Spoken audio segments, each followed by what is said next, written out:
আর কি অবস্থা হবে হুজুর? আমাদের হক্কানি বুজুর্গরা বলেন, নেকের জায়গায় আসো, আল্লাহ তোমারে আনছে, তুমি বন্ধু আসতে পারো নাই, ঠিক কিনা? আয়া নেই হো বুলায়া গায়া হো, मैं आया नहीं हो বুলায়া গায়া হো। আল্লাহ আমি আসি নাই, তুমি আমারে বুলায়া বুলায়া আনছো। সুবহানাল্লাহ। কারণ এই মাহফিলের আওয়াজ, দাওয়াতের আওয়াজ বিভিন্ন কানের মধ্যে ঢুকছে, বিভিন্ন চোখ দিয়া লিফলেট গুলা পড়ছে, কিন্তু সকলে আসতে পারে নাই, সুযোগ থাকা সত্ত্বেও আসে নাই। আল্লাহ আমাকে তুমি আনছো, আমার পায়ে আসতে পারে নাই, আমার মেধা খাটায়া খাটায়া এই ময়দানে আসতে পারি নাই। তুমি যেহেতু আনছো, আমাদের গুনাহগুলা মাফ না করায়া ময়দান থেকে নিও না। মনে মনে কয়ে দেও আল্লাহর কাছে, ভালো লাগায় আইসো, আল্লাহরে কয়ে দাও, আগার দূরম বজিসমানি ফরাগত বারোহানি দমাদম দর মুলাকাত। যদিও আল্লাহর বান্দা আল্লাহ থেকে দূরে, কয় না না না, আল্লাহর বান্দা আল্লাহ থেকে জুদা হয় না, ঠিক কিনা? এই জন্য আমাদের মুরব্বীরা কয়, নেক জায়গায় আসলে আল্লাহরে মনে মনে কয়ে দাও, এ জীবনে না করিলাম বন্দেগি, জীবনে না করিলাম বন্দেগি, গুনাহ করে কাটাইলাম জিন্দেগি। কত গুনাহ, সকলে পড়ি, কত গুনাহ করছি মাওলা গোপনে, মাফ করে দেন ও গো আল্লাহ নিজ গুণে। কত গুনাহ করছি আল্লাহ শয়নে, মাফ করে দেন ও গো আল্লাহ নিজ গুণে। বড় বাড়ি বড় ঘর রাখিয়া, 3.5 হাত জায়গায় রব পড়িয়া। করবা বাড়ি করবা ঘর করবা কি,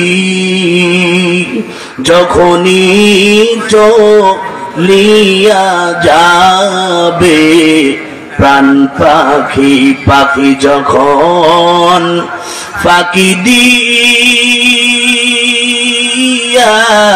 চলিবে, পাখি যখন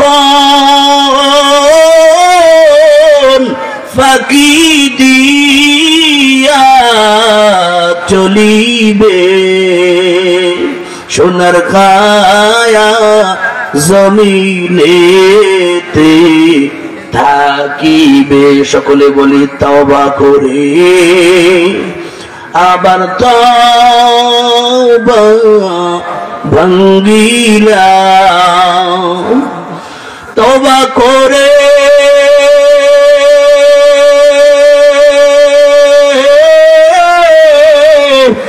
আবার তওবা ভাঙ্গিলাম,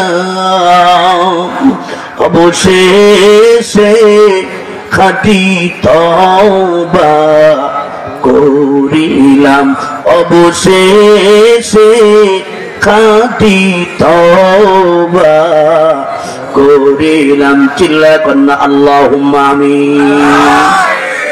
আল্লাহ আমাদের সকলের গুনাহ মাফ করে দিক, আরো জোরে হবে আমিন। আমার এই আপনারা যদি এই যে সমস্যা, পোলাবান ডিস্টার্ব করলে হবে না, ওই ধরা কয়জন আছে ডিস্টার্ব করার পেলে? আর দেখেন গণন্তি কয়জন? 1 2 3 4 5 জন।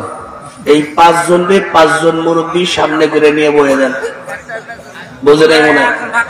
এই 5 জন মুরব্বী সামনে নেন, বাবু এক জায়গা বসতে দেওয়া যাবে না, ঝামেলা আছে। এক একজন নেন যদি আপনারা বসতে চান। বাবু দাওয়ানো যাবে না, কারণ আগামীতে আমরা যে সময় থাকবো না ওরা শুনবে কারা? ওরা শুনবে তো, কমপক্ষে না করুক, শুনবে তো। তাহলে এই জন্য আবার দাওয়ান যাবে না। এই মিয়া এক একজন মুরব্বীর সামনে যাও, যাও যাও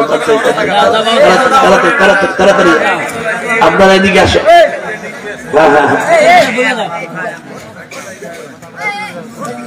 এক জায়গায় থাকা যাবে না, তাহলে শয়তানে মোটামুটি ছাড়বে না।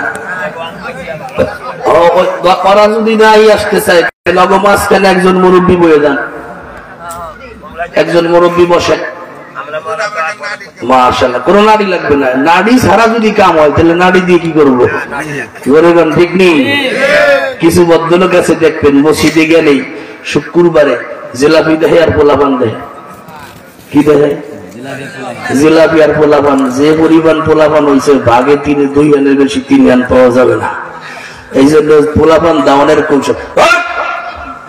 ওর 14 গোষ্ঠী কোনদিন মসজিদ আসলে হয়েছে মসজিদে বা জোরে বলেন ঠিক কিনা? আরো জোরে বল। কারণ উনি দেখছে যে পোলাপান যদি বাগায় দেওয়া শুরু হয় তাহলে আমি 3 খানের বেশি 4 খান পাবো না, নিতে হবে না কেমন। এই জন্য পোলাপান কমায়।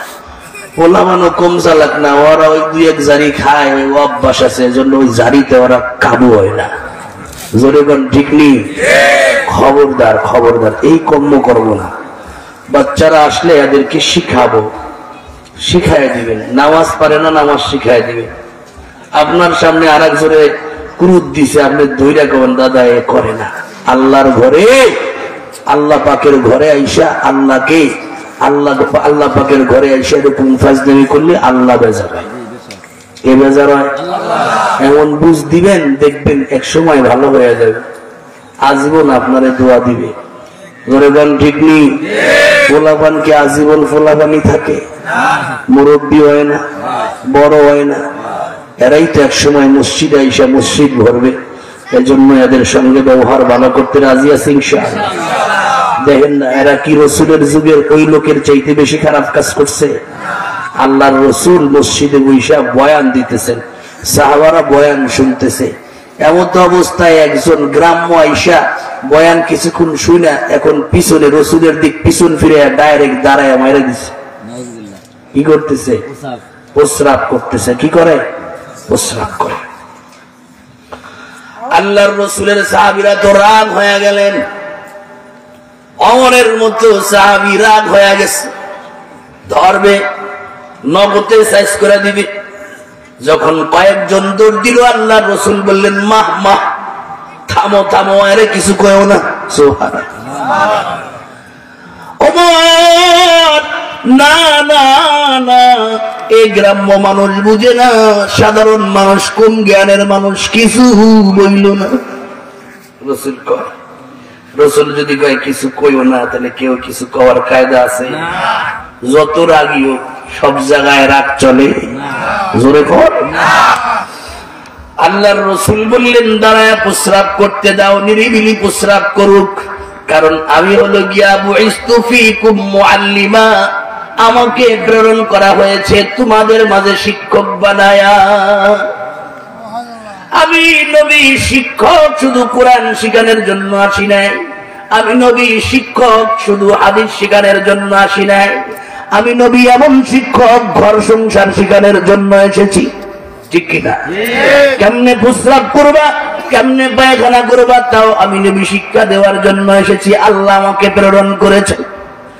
লোকটা দাঁড়ায়া দাঁড়ায়া প্রস্রাব করতেছে। তুমি যদি তাকে এই দাঁড়ানো অবস্থায় প্রস্রাব করা থেকে বন্ধ করে দাও, কিডনিতে সমস্যা হবে। চিল্লায়া কন্যা সুবহানাল্লাহ। আল্লাহর রাসূল বললেন মাহ মাহ, দাঁড়া। সাহাবারা সবাই দাঁড়ায় গেছে চুপচাপ, কেউ কিছু কয় না। উনি টেরি পাইতেছে না, উনি সমানে মারতেছে। ক্লিয়ার যখন হয়েছি তখন আসতে, যখন নিরিবিলি তখন ফিরছে, সব মানুষ দাঁড়াই দিচ্ছে ধরবে। আল্লাহর রাসূল বললেন না না, কিছু বলা যাবে না। আল্লাহর রাসূল ডাক দিলেন আসো, আমার কাছে আসো। সাহাবী রাসূলের কাছে চলে গেলেন। আল্লাহর রাসূল বললেন, ও সাহাবীরে শুনো, এটা হলো আল্লাহর ঘর। আল্লাহর ঘর পায়খানা প্রস্রাব করার জায়গা নয়। সুবহানাল্লাহ। হাদিসের মধ্যে স্পষ্ট এমনই বলছেন, হাযা বাইতুল্লাহ, এটাই হলো আল্লাহর ঘর। হাযিহি বাইতুল্লাহ, এটা আল্লাহর ঘর। আল্লাহর ঘরের মধ্যে পায়খানা প্রস্রাব করে না, আল্লাহর ঘরের মধ্যে নামাজ পড়ে, কোরআন তেলাওয়াত করে, আল্লাহর নামের জিকির করে, তাসবিহ পড়ে। তুমি তো বুঝো নাই, আজকে করেছো, না বুঝে আর কোন সময় করবা না। সাহাবী রাসূলের দিকে তাকায় আর সাহাবাদের দিকে তাকায়। আল্লাহর রাসূল বাবার মতো সন্তানরে বুঝ দেয়। সাহাবাদের হালাত দেখে রাসূলের সাহাবী বুঝতে পেরেছে। আল্লাহর রাসূলের সাহাবী বলে, নবী আমার, বুঝি নাই, আর জীবনে এমন কর্ম করব না। চিল্লায় এখন না সুবহানাল্লাহ। এ হলো নবী। তো এরা তো আর এমন এত বড় ফাজলামি আর করে না, না করে কথা কন না। তাহলে আপনি জানি দেন কে? ও মুসল্লি, আপনি কয়দিন থাকবেন এই মসজিদে? নামাজ পড়বে কারা?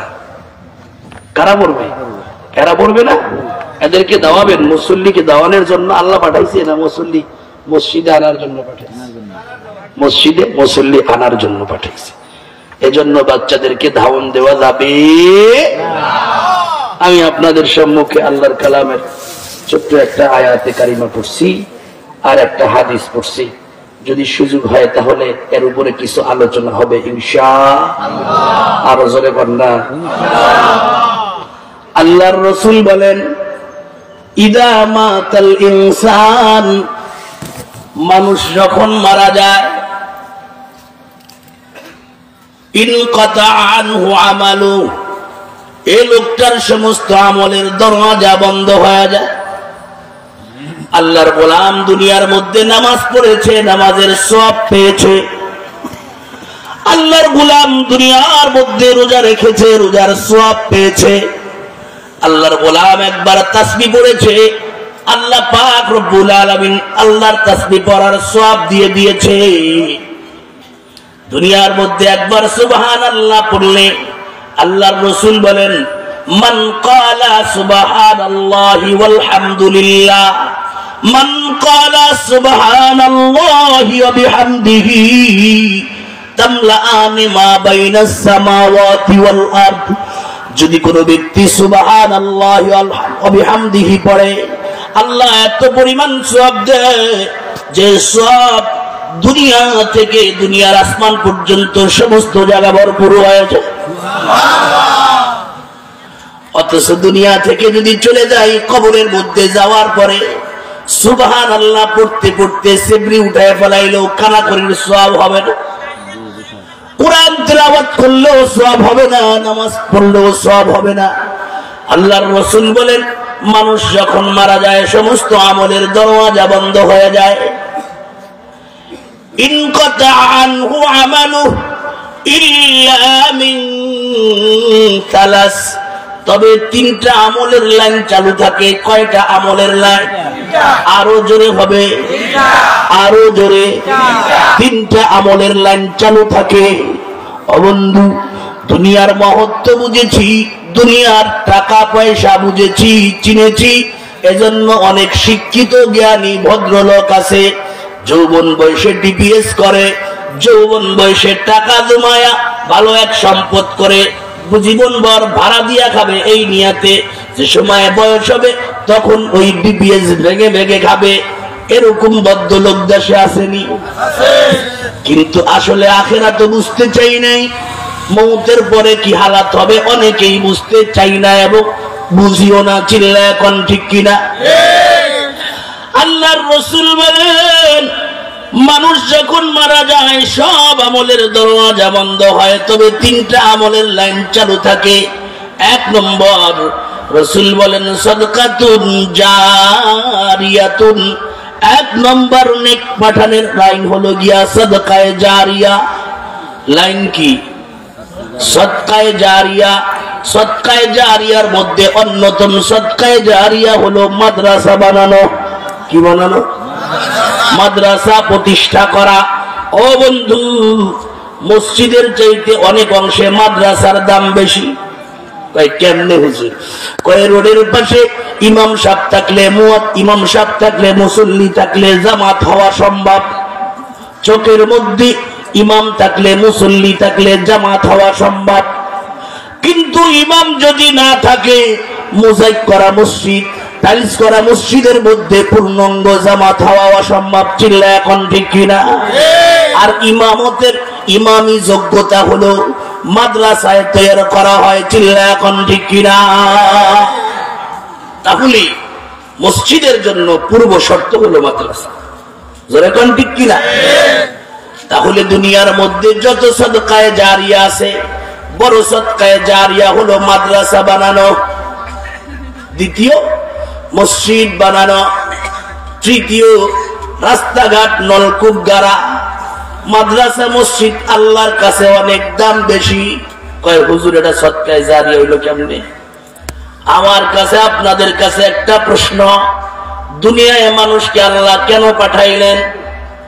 আল্লাহর ইবাদত করে জান্নাত কামাই করার জন্য, ঠিক কিনা? ইবাদত বন্দেগী কোথায় শিখানো হয়? মাদ্রাসা এবং মসজিদে শিখানো হয়, ঠিক কিনা? তাহলে মানুষের মূল ইমানদার বানানোর কারখানা, আমলওয়ালা বানানোর কারখানা হলো মাদ্রাসা মসজিদ, ঠিক কিনা? এজন্য বললাম মাদ্রাসা মসজিদ হলো সদকায়ে জারিয়ার মধ্যে অন্যতম সদকায়ে জারিয়া।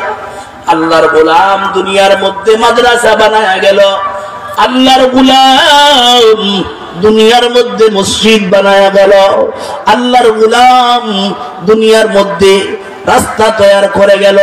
যতদিন থাকবে চলবে, সব তার কবরে যাইতেই থাকবে, ঠিক কিনা? এক নম্বর। দ্বিতীয় আর একটা লাইন আছে, যে লাইনের প্রতি আমাদের অনেকেরই খবর নাই। কি? ওয়ালাদুন সালিহুন ইয়াদউ লাহু, নেককার সন্তান দুনিয়ার মধ্যে রেখে যাওয়া। কি সন্তান? আরো জোরে হবে, নেককার সন্তান। রাসূল বলেন নেককার সন্তান ইয়াদউ লাহু, নেককার সন্তান যদি দুনিয়ায় থাকে, বাবা কবরে ঘুমায়া গেছে, মা কবরে ঘুমায়া গেছে, নেককার সন্তান দুনিয়ার মধ্যে আছে। নেককার সন্তান যখনই মালিকের দরবারে দুইটা হাত পাতবে, এমন কোন নেককার সন্তান দুনিয়ায় নাই।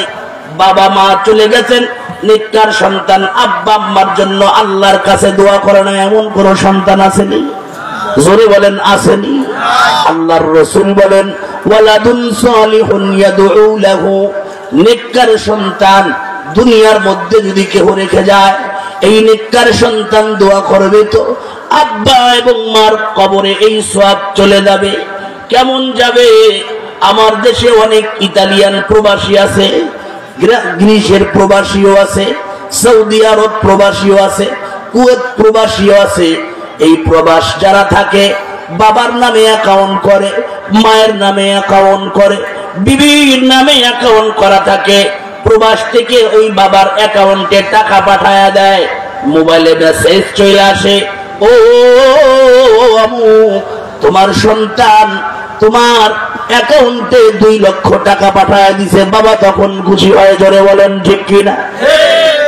দুস্তুরি আমার, দুনিয়ার বাবার কাছে যখন প্রবাস থেকে সন্তানরা 2 লক্ষ টাকা দিলে খুশি হয়, এই দুনিয়ার জিন্দেগিতে সন্তান দুনিয়ার থেকে বাবা মা যদি কবরে চলে যায়, ওই কবরের মধ্যে সন্তান যদি নেক পাঠায়া দেয়, রাসূল বলেন সন্তানের নেকগুলা আল্লাহ পাক রব্বুল আলামিন ভিআইপি ভাবে ফেরেশতাদের মাধ্যমে টেরে দিয়া, এই টেরের উপরে আবার ভিআইপি কাপড় দিয়া নেকগুলা বাবার কাছে পাঠায়া দেয়। ফেরেশতারা বলে, ও আল্লাহর গোলাম, তোমার বাবা তোমার কাছে নেক পাঠাইছে, নাও তোমার সন্তান তোমার কাছে এই নেক পাঠাইছে, এক খতম কোরআনের সওয়াব পাঠাইছে, সূরা ইয়াসিন তেলাওয়াতের সওয়াব পাঠাইছে। তখন বাপ মা দুনিয়ার 2 লক্ষ টাকা পাওয়ার পরে যে খুশি হয়েছিল, তার চাইতে কোটি গুণ লক্ষ গুণ বেশি খুশি হয়ে যায়। নেককার সন্তান দরকার নাই কার কার একটু হাত উঁচা করি নারাই তাকবীর আল্লাহু আকবার হাত উঁচা করলেন না যে নেককার সন্তান চাই কে কে একটু আল্লাহকে হাত দেখায়া দেই জোরে একটু আল্লাহু আকবার হবে আরো জোরে হবে আল্লাহু আকবার আল্লাহ প্রত্যেকের ঘরে ঘরে নেককার সন্তান জন্ম দিয়া দেন নেককার সন্তান বানায়া দেন চিল্লা এখন না আমিন ও বন্ধু নেককার সন্তানে কি করে বদকার সন্তানে কি হয় এটা বুঝানোর জন্য ছোট্ট একটা ঘটনা উদাহরণ দিয়া দিব যে উদাহরণটা আমাদের মুরব্বী চরপ্রসন্ন নদী মাদ্রাসার মুফতি সাহেব মোস্তফা সাহেব রহমাতুল্লাহ আলাইহি শুনছেন নি নাম জি চিনেন নি তারে কথা কয় না চিনেন আল্লাহর গোলাম বহুবার বলেছে হাকিমুল উম্মত মুজাদ্দিদ মিল্লাত শাহ আশরাফ আলী থানভী রহমাতুল্লাহ আলাইহি বললেন এক গ্রামের মধ্যে একজন গরীব ইমাম ছিল আগের কেল্লা মৌলবী আগের কেল্লা কি মৌলবী নামাজ পড়াইতো বেতন নাইতো আগে আমাদের অঞ্চলে নোয়াখালীর মৌলবীরা এসে নামাজ পড়াইতো আড়ের খোলে মিলাদ পড়াইতো 8 বার দিন খালোই নিয়ে আইতো কেউ ইসাইরার মিলাদ পড়াইছে কেউ আড়ালা জনগণ ঠিক কিনে কেউ 10 পয়সার কেউ 25 পয়সার এই উঠাইয়া বাজার করতো মোটামুটি দিন যাইতো রাত পোহাইতো জোরে বল তো এমন এক মৌলবী সন্তান দুইটা ছেলে আল্লাহ দিছে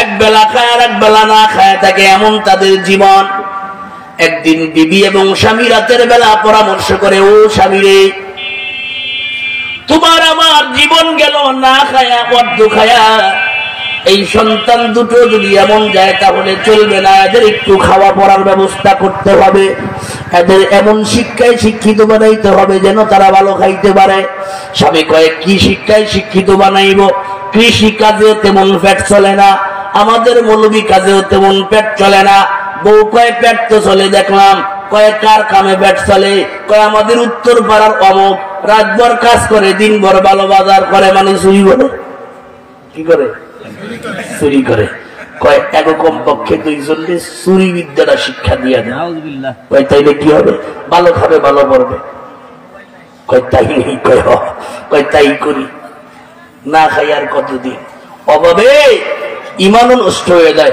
জোরে বলেন ঠিক কিনা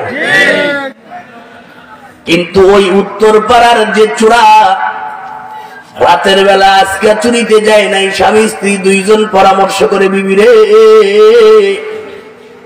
এ দুনিয়া চিরদিনের নয় এই দিন নয় আরো দিন আছে এই দিন নিয়ে যাবে সেই দিনের কাছে সুখের বাড়ি শখের সংসার সাজায়া কখন জানি যাইতে হবে এসব ছাড়িয়া চিল্লা এখন দেখি না কয় হ ঠিকই কইছ সুখে সুখে কাটাইলাম ভালো খাই ভালো করি না দরকার নাই আমাদের গুনাহের কারণে আমরাই কবরের মধ্যে শাস্তি ভোগ করতে চাই কিন্তু আমাদের দুইটা সোনার মানিক আল্লাহ দিছে এদেরকে একটু ভালো পথে রাখা যায় এরা একটু নেক হইয়া কবরে যাক কি করা যায় কই মৌলবী সাহেবের কাছে দিয়া শহরে মৌলবী বানায় দেবে যেই পরামর্শ ওই কথা সকালবেলা রওনা করছে মৌলবীর দিকে মৌলবীর বাড়ির দিকে আর মৌলবী সাহেব রওনা করছে সোরার বাড়ির দিকে মাঝপথে দেখা দুইজন দুইজনের কথা বিনিময় করে দুইজন দুইজনের সন্তান পাল্টাইয়া দিয়ে দিছে পাল্টাইয়া দিয়ে দেওয়ার পরে এখন বাড়ি যায় কিছুদিন পরে চোরায় মারা গেছে মৌলবীও মারা গেছে একজন আহলে কাশ অন্তর চক্ষু যাদের খোলা ভিতরে আর একটা চক্ষু আছে এই চক্ষু যাদের খোলা এমন একটা লোক স্বপ্নের মধ্যে দেখে চোরায় জাহান্নামের আগুনের মধ্যে জ্বলতেছে কিন্তু হাসি মুখের মধ্যে হাসি ভরা মৌলবী জান্নাতের নাজ নিয়ামতের মধ্যে আছে কিন্তু চোখ বেয়ে বেয়ে পানি পড়ে জিজ্ঞেস করা হলো বাবারে তুমি জান্নাতের নাজ নিয়ামতে আছো কান্দো কেন মৌলবী বলে ভাই দুনিয়ার মধ্যে আমার আমলে আল্লাহ খুশি হয়ে আমারে জান্নাত দিছে কিন্তু আমার সন্তান দিয়ে আমি চোরা বানাইলাম এই সন্তান চুরি করে করে তা আমার আমল নামায় গুনাহগুলো আসছে। গুনার কারণে ফেরেশতারা আমাকে বলেছে আর বেশি দিন নয়, অল্প দিন পরে তোর স্থান হবে জাহান্নামে।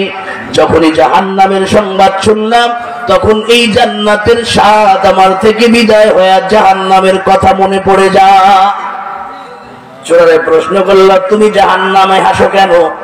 কয় ভাই, জীবনে বড় অন্যায় করেছি, বড় অপকর্ম করেছি, কিন্তু শেষমেশে একটা ভালো কাজ করেছি, 2 সন্তানকে আলেম বানায় দিছি। আমার 2 সন্তান আমার জন্য দোয়া করে, আমার জন্য নেকি পাঠায়, আমার কবরে নেকি পাঠায়।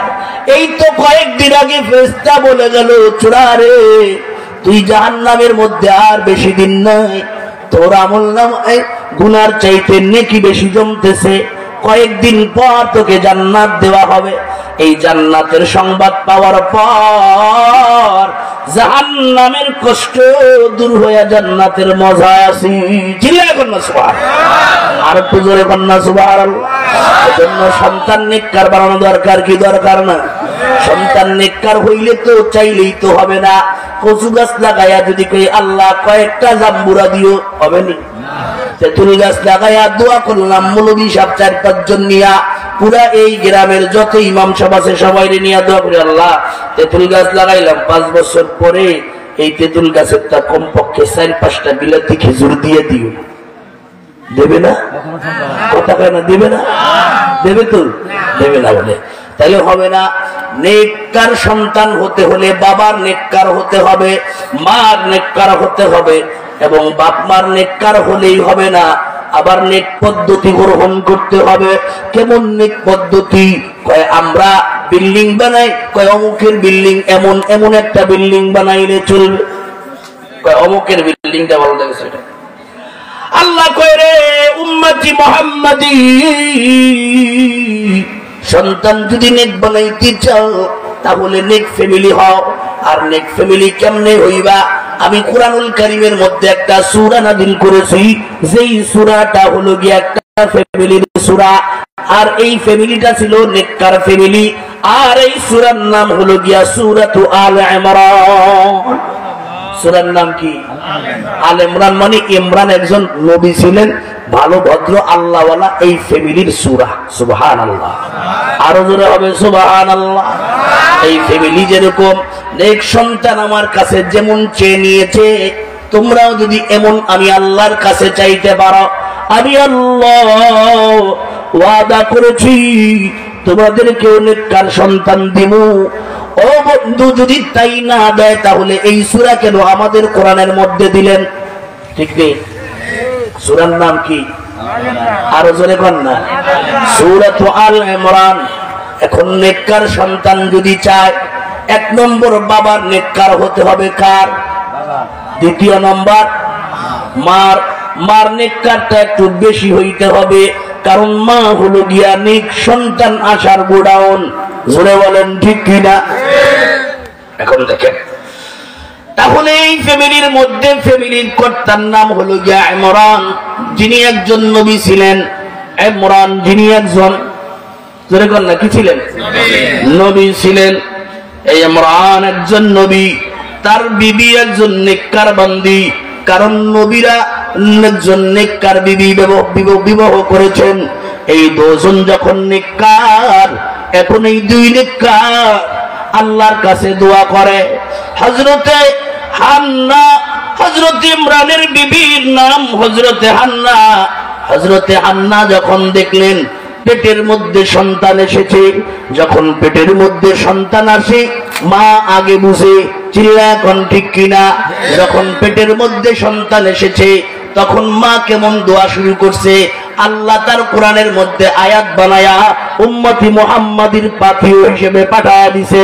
আল্লাহ কোরআনের মধ্যে বলেন, ইয ক্বালাত ইমরাআতু ইমরান রাব্বি ইন্নী নাযারতু লাক রব্বি ইন্নী নাযারতু লাকা মা ফি বাতনি মুহাররারা মা ফি বাতনি মুহাররারা ফাতাকাব্বাল মিন্নী ফাতাকাব্বাল মিন্নি ইন্নাকা আনতাস সামিউল আলিম। হযরতে হান্না যখন দেখলেন পেটের মধ্যে সন্তান এসেছে, আল্লাহর বান্দি এখন আল্লাহর দুয়ারে দুইটা হাত উঁচা করে দোয়া করে, রব্বি ইন্নী নাযারতু লাকা মা ফি বাতনি মুহাররারা। ও মালিক, আমি মা বুঝে ফেলেছি আমার পেটের মধ্যে কিছু এসেছে, আপনি আমার পেটের মধ্যে সন্তান দিয়েছেন, অতএব মালিক আল্লাহ আমার পেটের মধ্যে কি আছে এটা আমি জানি না, আমার পেটের মধ্যে ছেলে আছে না মেয়ে এটা আমি জানি না, আপনি জানেন। আমার পেটের মধ্যে যেটা আছে এটা সুন্দর না কালো তাও আমি জানি না, আপনি জানেন। ছোট না বড় তাও আপনি জানেন।